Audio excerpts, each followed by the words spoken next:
យោធាថៃបានបង្ហើបឲ្យដឹងថាខ្លួនកំពុងគិតគូរដល់ការរាំងខ្ទប់ការដឹកជញ្ជូនប្រេងចូលមកកម្ពុជាខណៈការវាយប្រយុទ្ធគ្នាក្នុងចំនួនព្រំដែនរវាងប្រទេសជិតខាងទាំងពីរនៅមិនទាន់ធូរស្រាលថៃដែលបានបិទការចរចាជាមួយកម្ពុជាក៏មានបំណងបិទការដឹកជញ្ជូនទំនិញយុទ្ធសាស្ត្រផ្សេងទៀតចូលមកកម្ពុជាផងដែរនេះបើតាមទីភ្នាក់ងារព័ត៌មាន Reuters ដែលចុះផ្សាយកាលពីថ្ងៃទី14ធ្នូនេះតាមសេចក្តីរាយការណ៍របស់ទីភ្នាក់ងារព័ត៌មាន Reuters មន្ត្រីកងទ័ពជើងទឹកមួយរូបបានថ្លែងក្នុងសន្និសីទព័ត៌មានមួយថាក្រុមមេបញ្ជាការយោធាថៃបាននឹងកំពុងពិភាក្សាអំពីការបិទគប់ប្រភពនៃការនាំចេញប្រេងតាមសមុទ្រចូលទៅកម្ពុជា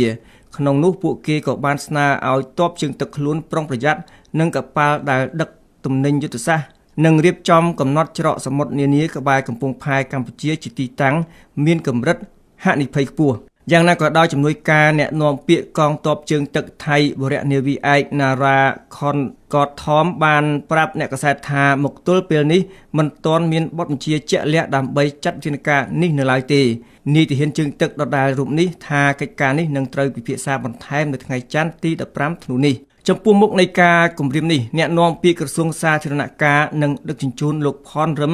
ក៏សម្គាល់ឃើញថាថៃហាក់ដូចជាមើលស្រាលកម្ពុជាដែលបានកើតមានគំនិតគិតរកបិទការដឹកជញ្ជូនប្រេងចូលមកកម្ពុជាតាមលោកផនរឹមកម្ពុជាមិនមែនក្មេងបៀមដៃទេព្រោះកម្ពុជាមានច្រកដឹកទំនិញសមុទ្រចម្រុះនិងប្រតិក្រឡាដែលមានសក្តានុពលនិងធានាបាននូវឯករាជ្យភាពនិងម្ចាស់ការលើគ្រប់ទម្រង់ស្របតាមច្បាប់និងវិធានការអន្តរជាតិលោកផនរឹមបានបន្ថែមថាចេតនារបស់ថៃនេះគឺជាមហិច្ឆតាឈ្លានពានបង្កសង្គ្រាមនិងពង្រីកចំនួនជាមួយកម្ពុជាគូរំលឹកថាក្នុងការប៉ះទង្គិចជាលើកទី2តាមតំបន់មានចំនួននៅខ្សែបន្ទាត់ព្រំដែនកម្ពុជាថៃកម្ពុជាបានប្រកាសបិទការធ្វើដំណើរតាមច្រកព្រំដែនគោកទាំងស្រុងបន្ថែមដោយមួយផ្នែកនៃតំបន់សមុទ្រក្រោមហេតុផលបារម្ភអំពីសុវត្ថិភាពរបស់ប្រជាជនទាំងសងខាងដែលធ្វើដំណើរឆ្លងកាត់ចេញចូលតាមព្រំដែនការចាត់វិធានការនេះនាំឲ្យភាគីថៃកើតការខឹងសម្បារដោយចោទកម្ពុជាថា